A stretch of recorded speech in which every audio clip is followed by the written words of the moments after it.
All right, ladies, gentlemen, and kiddies, I'm rolling with Ride and Tandem, and today, and thank you to Benelli Philippines, and today I will be taste testing this very interesting adventure bike. It's the Benelli TRK 502X. So this is the most extreme version of the TRK series, which means it has more of an adventure theme. It has 19 fronts, 17 at the back. It has an increased ride height, and it's basically look like a Ducati Multistrada Enduro at some degree. Okay, let's get it on. Okay, all right. Let's start it up. Here you go. Just the side mirrors. All right, as we prep right now, ergonomics check. I'm 6'3", 200 to 220 pounds. With a 35-inch inseam, and I'm completely flat-footed. Yet the pegs kind of hits a little bit of my shin area right here, so you better take note on that. And I have a size 13 foot, and so far it feels comfortable. It feels like a Multistrada at some degree. So this is like the 500cc version of the Multistrada. This one is fully kitted out. So right now I'm going to follow my friend, my partner from Ride and Tandem. Here we go. Wow, this is smooth. First impressions, very effortless bike to ride.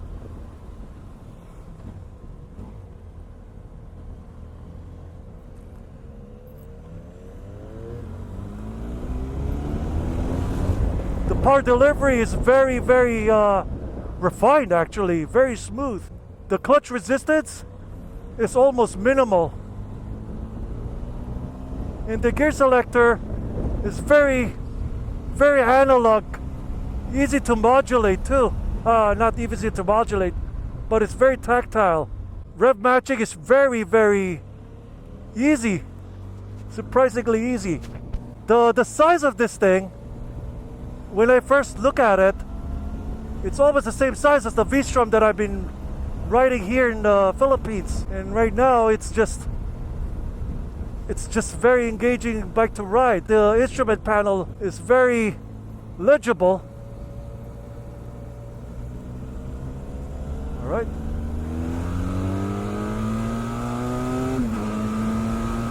Sounds nice.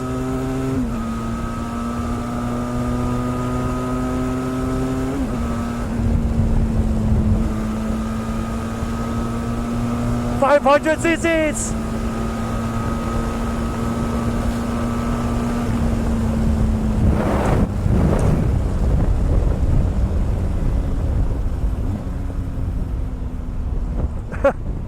The power band is very linear and it's very smooth for what it is. This bike will not scare beginners. It's very easy to ride. Although the center of gravity while standing still is a little bit top heavy, as you expect in an adventure bike like this. It feels roomier, it feels cozier compared to the Multistrada, although you have the same feel, ergonomics, the big tank and everything. The windshield doesn't adjust, but you have a spot for you to put your GPS or your phone whatsoever, aside from your handlebars. The vibrations is excellent. I don't feel any vibrations on my handlebars, on my butt, nor on my foot. So this is very good long distance cruiser. It has some handguards, but it only protects you from the wind, but not from tree branches or whatsoever.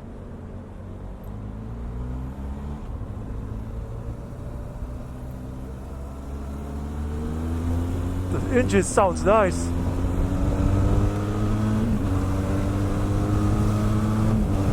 It really soaks up bumps very well. The rear brakes is on the mushy side, but it's easy to modulate, and it has a two positioning system. As we're tackling EDSA right now, it's very it's well suited for long distance freeway riding. Right now, around between 4,000 to 5,000 revs, there's a minor hint of vibrations on the handlebar, a little bit on a high frequency side, but you can add some gummy grips and or bar end weights to solve that. One thing for you that you need to upgrade, one thing that I see so far is the side mirrors. The side mirrors has that, I don't know why, it looks plasticky. It has some distortion, and it doesn't give you a wide angle of view to see around it. So I recommend you to, sure, it looks like an Aprilia Tuono side mirror, but no, it's not the same.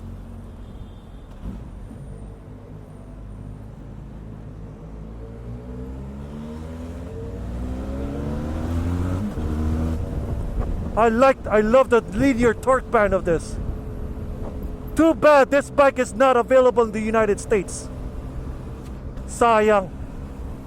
This bike could destroy the CB500X on the lower end middleweight adventure bike. As you can, as I just demonstrated, we went all out on that certain road. It was topping around almost 120 kilometers. The front brakes is tactile, easy to modulate, sensitive, very sensitive front brakes.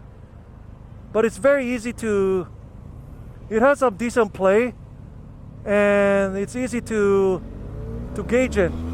It's not super sensitive like the Hyper Motard. I'm liking this actually.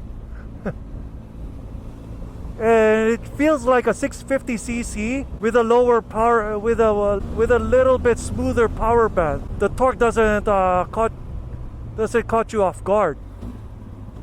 Okay, while my friend Iñaki is about to make a U-turn, I'll do the traditional up and down the street up a U-turn, and let's test its bumps, its suspension.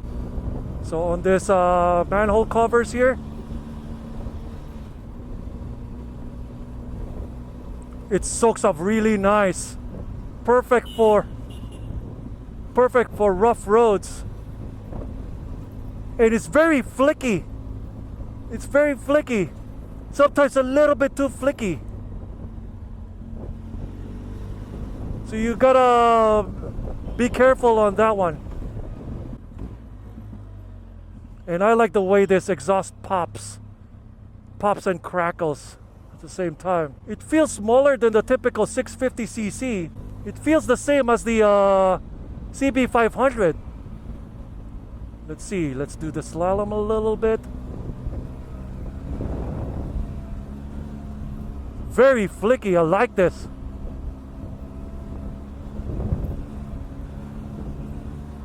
It's fun to flick this bike around.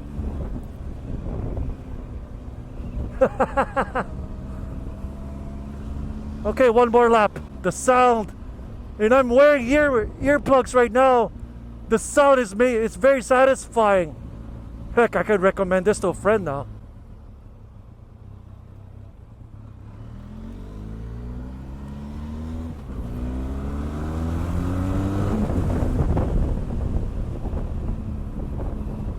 Let's try it again.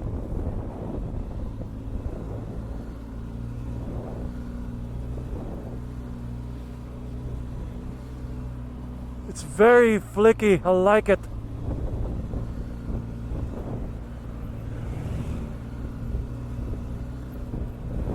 The suspension is very well done, although it's not adjustable.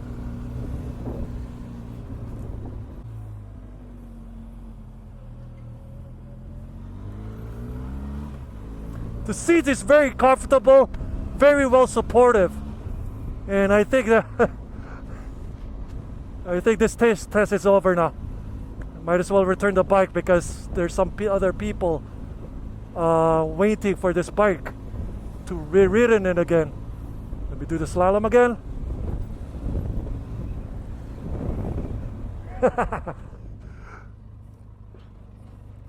Slow speed maneuverability is pretty nice. It's easy to navigate once you get used to it. Yeah, it feels like the V-Strom. The clutch bite, it feels like around between 70 to 80% before full release. I didn't even mention that earlier. And then neutral, off, which is pretty nice. The side stand is pretty easy to locate. As you can see, it's so exposed right there. And there you go. And it's effortless to kick it down. And it leans quite a bit. I was blown away. Yeah, I was blown away because with the other one, with that bike. How was it? Yeah. That will be your next small bike? The Leon Chill? If you're looking for power, you don't look for it there. But the efficiency, for every day. The handling is solid, the shifting, the clutch, and when you're shifting, it's very smooth. The power delivery is there and it's constant when you open it. Yeah, the torque band is really linear. Parang ito rin eh. It's like, it's very, very linear. It's when you're turning, you saw me turn, di ba? Yeah. You don't have that feeling that you're gonna lose control. Yeah, it's very stable. It's very stable, and then when you hit the lubak, bobog, hindi yung bang. Yeah, it doesn't feel as settled. Yeah. This one is smooth, man. That's why I hit that hole. I purposely hit that hole. Bog, so Ganda nga eh. these are good bags. Alright, getting out. They also offer a side case for this model. As you can see, it's asymmetrical. Of course, just like the V-Strom, they have an asymmetrical side cases for it. And they're all Benelli branded. Real steel, aluminum top panniers. And then you can see this one has a fog light kit, a radiator guard kit. And then you got spoke wheels unlike the regular 502 version. Adventure-based Metzler tires. Same tires as the Suzuki I have. Metzler Tourans. It's all you need, huh? Yeah, it's all I need. 19 and 17s. So you paying with it, look at your braking, no? Yeah. Nice. Yeah, the brake is very nice. Very linear. So you were hard braking. How was it during? It was very smooth. It's very, very stable. Yeah. And I like it. I like it a lot. I like that one also. So too bad it came in a little too late. Yeah, but we need more time with it. Yeah. We need more time kasi what we did, we won't be able to justify, you know. Of course. We need time with it. Yeah, we need a full test on this bike. Right now, this is only a taste test. So. This one, I was impressed with this one, but I'm more impressed with it. Oh yeah, I like it too. Riding. Oh yeah, the old choice bad. So yeah, what's weird about this bike is that it doesn't have a skid plate. Oh, maliit lang skid plate niya, or it has a small skid plate. But it needs to have a bigger skid plate than this. And this is what I was talking about earlier. It has a 2-tier rear brake. So while you're standing, you can use this. Oh, that's what's it for. Yes. When you're standing up, you can use this to brake. So you don't have to squinch your feet down. Amazing. Yeah. They thought ahead about this. So this is for when you're standing up. Standing up. Yeah, and this is when you're city riding. Yeah. So it's perfect. And it has a center stand, which is a bonus. Tubular swing arm. Huh? Makes it light. It has it's a regular swing arm, double swing arm pa rin. But I'll recommend friends getting this bike. I will recommend a lot of friends with this because, especially if I was disappointed on the CB500X, and this one has two-piece seat, one for your partner I don't know who it is, a girl or guy. But it's very comfortable. It gives you a nice back support. It doesn't give a wedgie. but it's two-piece. You can remove this and get an aftermarket flat bed. So you can put more stuff in it, and you can just put your duffel bag here. It has a gear shift indicator right over here. The gauges are legible, but sometimes in certain angles the sun hits it a little bit. That one, the display is perfect. There's no blind spot. There's no. And this one has a switchable ABS. I know, I just noticed that. You can turn off its ABS. Yeah, because when you go to the mountains, Yes. you have to switch it off. So you don't have to yank your fuse Yeah. anymore. There's a switch. That's good news for dirt riders. Yeah. And this is the hazard Reminds me lights. of the what's this? The other bike that the Himalayan that's Royal has an Enfield? ABS. Royal The Enfield. switch on it. Yes. But the Royal Enfield is more agricultural compared to this. This one is extra protection. No, that's for accessories. Lagyan mo Yeah, ng but GPS. you know, You can put your still GPS. ano, di ba? But it's not adjustable though. Oh, it's not. Yeah. So it's very nicely designed bike. I mean, sure, it has some cues from the multistrada, especially this beak right here, the two-tiered beak right here, and the way that this tank is designed. It's all multistrada. How's the wind? Can you ride with your visor open with this? Yes. It has a very good wind protection. I forgot to mention it on the video. It doesn't bubble my head. It's very nice. I'd like to ride this again in a full test. One day. So, with Sir Iñaki, Guys, this is not a bad bike. It's a very good bike. I mean, right now when I rode it, I loved it, but I need more time because I can't really fully appreciate what the bike can do with just one round. But I believe right now that that's why we're actually asking for more days with this, because there's more to it than what you see and what you feel in one day. Not even a day, it's just one round. yeah. That's why on Ride in Tandem, hopefully we get hooked up with some bikes that we can take a full test on it. But on this video, I'm just doing a taste test. My usual taste test from my other blog. So yeah, there you go. The Benelli TRK 502X, only available in Asia and in Europe. Not available in America, unfortunately. So there you go. Follow Ride in Tandem. Follow my blog, Facebook, YouTube, Instagram. And there you go. Catch you guys later. Peace out. Thank you.